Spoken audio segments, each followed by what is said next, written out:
ರೊಟ್ಟಿಗೆ ಚಪಾತಿಗೆ ಏನಾದರೂ ಪಲ್ಯ ಮಾಡ್ಕೋಬೇಕು, ಬೇಗ ಆಗಬೇಕು, ಬಟ್ ರುಚಿಯಾಗಿರಬೇಕು, ಮಸಾಲೆ ಐಟಮ್ ಅಂತೂ ಯೂಸೇ ಮಾಡಬಾರ್ದು ಅಂತ ಅನ್ನೋರು ಇವತ್ತಿನ ವಿಡಿಯೋ ನೋಡಿ. ಬದನೇಕಾಯಿ ಪಲ್ಯ ಅಥವಾ ಬದನೇಕಾಯಿ ಫ್ರೈ ಮಾಡಿ ತೋರಿಸ್ತಾ ಇದ್ದೀನಿ. ತುಂಬಾ ಚೆನ್ನಾಗಿ ಬರುತ್ತೆ ಚಪಾತಿಗೆ, ರೊಟ್ಟಿಗೆ, ಹಾಗೆ ವೈಟ್ ರೈಸ್ಗೂ ಸೈಡ್ ಪಲ್ಯಕ್ಕೆ ಯೂಸ್ ಮಾಡ್ಕೊಬೋದು. ಮೊದಲಿಗೆ ನಾನಿಲ್ಲಿ ಒಂದು ಪಾತ್ರೆಗೆ 2 ಸ್ಪೂನ್ ಆಯಿಲ್ ಹಾಕ್ಕೊಂಡು ಅರ್ಧ ಸ್ಪೂನು ಸಾಸಿವೆ ಹಾಕ್ಕೊತಾ ಇದ್ದೀನಿ. ಒಂದು ಈರುಳ್ಳಿನ ಚಿಕ್ಕದಾಗಿ ಕಟ್ ಮಾಡಿಕೊಂಡು ಹಾಕ್ಕೊಂಡಿದ್ದೀನಿ. ಜೊತೆಗೆ 2 ಹಣ್ಣುಮೆಣ್ಸಿಕಾಯಿನ ಕಟ್ ಮಾಡಿ ಹಾಕ್ಕೊಂಡಿದ್ದೀನಿ.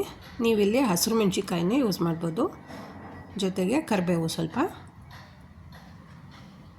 ಈರುಳ್ಳಿ ಸ್ವಲ್ಪ ಫ್ರೈ ಆದಮೇಲೆ ಕಟ್ ಮಾಡ್ಕೊಂಡಿರೋ ಅಂಥ 2 ಟೊಮೆಟೊ ಹಣ್ಣನ್ನ ಮಿಕ್ಸ್ ಮಾಡ್ಕೊತಾ ಇದ್ದೀನಿ. ಟೊಮೆಟೊ ಹಣ್ಣು ಈರುಳ್ಳಿ ಸ್ವಲ್ಪ ಸಾಫ್ಟ್ ಆದಮೇಲೆ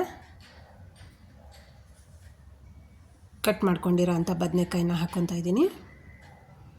ಬದನೇಕಾಯಿನ ತೊಳೆದು ನೀರಲ್ಲಿ ಹಾಕಿಟ್ಕೊಂಡಿದ್ದೆ, ಆ ಬದನೇಕಾಯಿನ ಹಾಕ್ಕೊತಾ ಇದ್ದೀನಿ.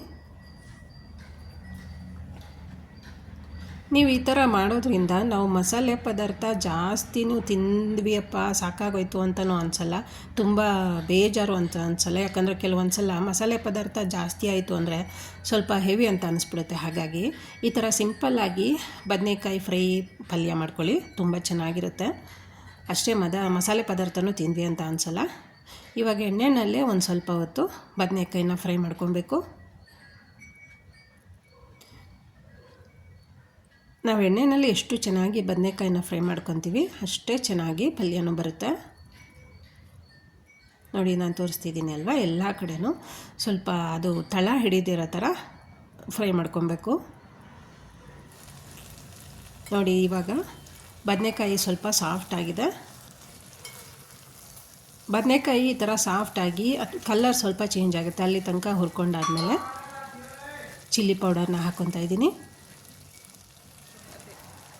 2 ಹಸಿರು ಮೆಣಸಿಕಾಯಿ ಹಾಕಿರೋದ್ರಿಂದ ಚಿಲ್ಲಿ ಪೌಡರ್ನ ಒಂದು 3/4 ಸ್ಪೂನಷ್ಟು ಮಾತ್ರ ಹಾಕ್ಕೊಂಡಿದ್ದೀನಿ, ಚಿಕ್ಕ ಸ್ಪೂನಲ್ಲಿ. ನೀವು ನೋಡ್ಕೊಂಡು ಹಾಕ್ಕೊಳ್ಳಿ. ಜೊತೆಗೆ ಸ್ವಲ್ಪ ಅರಿಶಿನ ಪುಡಿ ಮತ್ತು ಚಿಲ್ಲಿ ಪೌಡರು ಹಾಕಾದ್ಮೇಲೆ ಮಿಕ್ಸ್ ಮಾಡ್ಕೊಬೇಕು.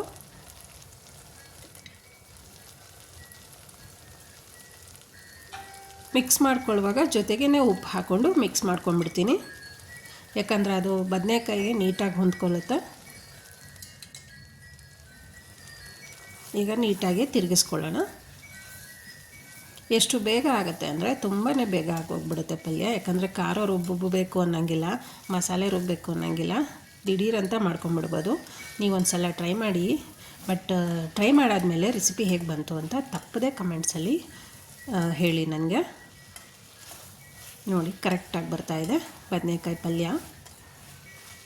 ಎಲ್ಲ ಮಿಕ್ಸ್ ಆದಮೇಲೆ ಒಂದು 2 ನಿಮಿಷ ಮುಚ್ಚಿರಬೇಕಾಗುತ್ತೆ. ಆ ಥರ ಮುಚ್ಚಿಟ್ಟಾಗ ಮಧ್ಯೆ ಒಂದೊಂದು ಸಲ ತಿರುಗಿಸ್ಕೊತಾ ಬನ್ನಿ.